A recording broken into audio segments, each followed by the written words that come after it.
ಭಾರತೀಯ ರೈಲ್ವೆ ಆರಾಮದಾಯಕ ಹಾಗೂ ಬಜೆಟ್ ಫ್ರೆಂಡ್ಲಿ ಪ್ರಯಾಣಕ್ಕೆ ಹೆಸರುವಾಸಿಯಾಗಿದೆ. ಹೆಚ್ಚಿನವರು ಆರಾಮದಾಯಕ ಪ್ರಯಾಣಕ್ಕಾಗಿ ರೈಲ್ವೆಯನ್ನೇ ಅವಲಂಬಿಸಿದ್ದಾರೆ. ಅದರಲ್ಲಿಯೂ ಕೂಡ ದೊಡ್ಡ ದೊಡ್ಡ ನಗರಗಳಲ್ಲಿ ತಮ್ಮ ದಿನನಿತ್ಯದ ಓಡಾಟಕ್ಕಾಗಿ ಅಗ್ಗದ ಸಾರಿಗೆ ರೈಲ್ವೆ ಮೂಲಕವೇ ನಡೆಸ್ತಾರೆ. ಆದ್ರೆ ಭಾರತದಲ್ಲಿನ ಕೊನೆಯ ರೈಲ್ವೆ ನಿಲ್ದಾಣದ ಬಗ್ಗೆ ಕೇಳಿದ್ದೀರಾ? ಈ ಕುರಿತ ಮಾಹಿತಿ ಇಲ್ಲಿದೆ. ದೆಹಲಿಯಂತಹ ದೊಡ್ಡ ದೊಡ್ಡ ನಗರಗಳಲ್ಲಿ ಜನರು ತಮ್ಮ ದಿನನಿತ್ಯದ ಕೆಲಸಗಳಿಗೆ ತೆರಳುವುದಕ್ಕೆ ರೈಲ್ವೆಯನ್ನೇ ಅವಲಂಬಿಸಿಕೊಂಡಿದ್ದಾರೆ. ಹೀಗಾಗಿ ಭಾರತದಲ್ಲಿ ತಮ್ಮ ದಿನನಿತ್ಯದ ಓಡಾಟಕ್ಕಾಗಿ ಈ ರೈಲ್ವೆಯನ್ನೇ ಅವಲಂಬಿಸಿಕೊಂಡವರ ಸಂಖ್ಯೆ ಹೆಚ್ಚು ಎನ್ನಬಹುದು. ಹೀಗಾಗಿ ಈ ಭಾರತೀಯ ರೈಲ್ವೆ ವಿಶ್ವದಲ್ಲಿ ಅತಿ ದೊಡ್ಡ ರೈಲು ಜಾಲವಾಗಿದ್ದು 8,000ಕ್ಕೂ ಅಧಿಕ ರೈಲ್ವೆ ನಿಲ್ದಾಣಗಳನ್ನ ಹೊಂದಿದೆ ಎಂದರೆ ಅಚ್ಚರಿಯೆನಿಸಬಹುದು. ಭಾರತದಲ್ಲಿ ಕೆಲವು ರೈಲ್ವೆ ನಿಲ್ದಾಣಗಳು ತಮ್ಮ ವಿಶೇಷತೆಯಿಂದಲೇ ಹೆಸರುವಾಸಿಯಾಗಿದೆ. ಅದಲ್ಲದೆ ರೈಲ್ವೆ ನಿಲ್ದಾಣದ ಹೆಸರುಗಳು ಹಲವಾರು ಕಥೆಗಳನ್ನ ಹೊಂದಿದೆ.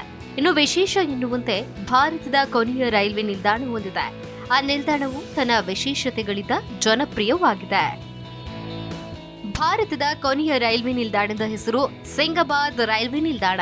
ಅಂದಹಾಗೆ ಈ ನಿಲ್ದಾಣದ ಮತ್ತೊಂದು ವಿಶೇಷತೆ ಏನೆಂದ್ರೆ ಮಹಾತ್ಮ ಗಾಂಧಿ ಹಾಗೂ ಸುಭಾಷ್ ಚಂದ್ರ ಬೋಸ್ ಈ ಇಬ್ಬರು ಕೂಡ ಈ ರೈಲ್ವೆ ನಿಲ್ದಾಣದ ಮೂಲಕವೇ ಪ್ರಯಾಣಿಸ್ತಾ ಇದ್ರಂತೆ. ಈ ಸಿಂಗಬಾದ್ ರೈಲು ನಿಲ್ದಾಣವು ಬಾಂಗ್ಲಾದೇಶದ ಗಡಿಯಲ್ಲಿದೆ.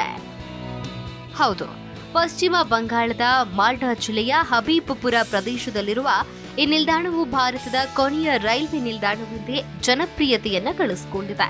ಈ ರೈಲು ನಿಲ್ದಾಣವು ಬ್ರಿಟಿಷರ ಕಾಲದಲ್ಲಿ ಸ್ಥಾಪನೆ ಮಾಡಲಾಗಿತ್ತು.